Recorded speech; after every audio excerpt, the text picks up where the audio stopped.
Following the Civil War, the United States faced one of its most challenging periods, the Reconstruction Era. This era from 1865 to 1877 was marked by efforts to rebuild the South and extend civil rights to newly freed African Americans. But it was also a time of fierce resistance, a dark chapter in American history dominated by violence, terror, and the rise of the Ku Klux Klan. The KKK was formed in 1865 in Pulaski, Tennessee, by a group of former Confederate soldiers. What began as a social club quickly turned into a paramilitary organization with a sinister agenda to maintain white supremacy at all costs. They saw the advancements of Black Americans, voting rights, political office, and education as a direct threat to the racial hierarchy they once controlled. During Reconstruction, Black men for the first time held public office in significant numbers.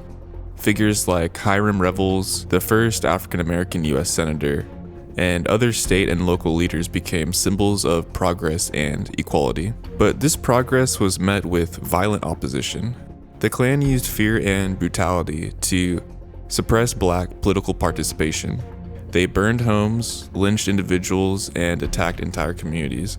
Their goal was clear: to intimidate African Americans and their allies into silence. Wearing white robes and hoods, they carried out night raids, targeting Black voters and their families. They threatened lives, destroyed property, and used murder as a weapon of terror. The Klan's message was unambiguous. If you dared to vote, to run for office, or to challenge white supremacy, you risked your life. For a time, the federal government responded. The enforcement acts of the early 1870s were designed to combat Klan violence. Federal troops were sent to the South to protect Black communities and uphold civil rights. Thousands of Klan members were arrested, and for a brief moment, their reign of terror was suppressed. But as Reconstruction came to an end, federal troops were withdrawn from the South, and white supremacist groups like the KKK regained power. Through systemic violence and new laws, they laid the foundation for nearly a century of segregation and disenfranchisement, undoing many of the gains made during Reconstruction. This dark chapter in American history serves as a reminder of the lengths some will go to preserve power and privilege. I was just 2 years old when the KKK held a rally in my hometown of New Braunfels, Texas. There is currently a debate about whether this information should be taught or swept under the rug, whether that decision is made to spare others or themselves from guilt. I believe it is important to teach this history to ensure we do not repeat the past.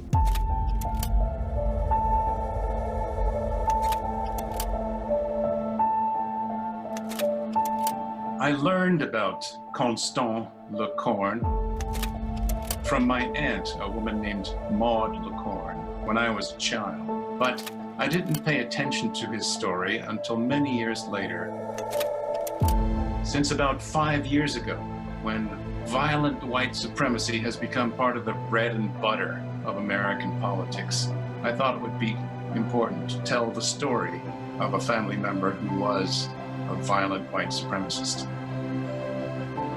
My name is Edward Ball, and I wrote the book Life of a Klansman, A Family History in White Supremacy. Ball describes how the Klan got its start.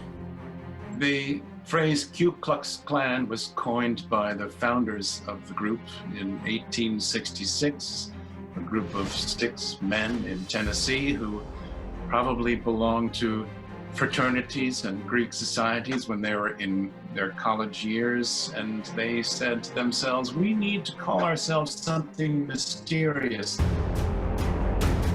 Let's call ourselves Ku Klux, which is the Greek word for circle. And somebody else in the group said, let's add the word Klan to that, and that'll be really enigmatic. So they came up with this idea of misspelling using K's and as many words as they could, and they devised this phrase that still scares people to this day, 150 years later, Ku Klux Klan. Ball says the Klan reemerges periodically during critical junctures in U.S. history. There were 3 Ku Klux Klans. My ancestor, Constant Lecorne, participated in the first generation Reconstruction years. Those 12 years were marked by violence by about 50,000 Southern white men who belonged to these hooded and robed militias. They went out of business because they succeeded in achieving their goal, which was to reestablish white supremacy.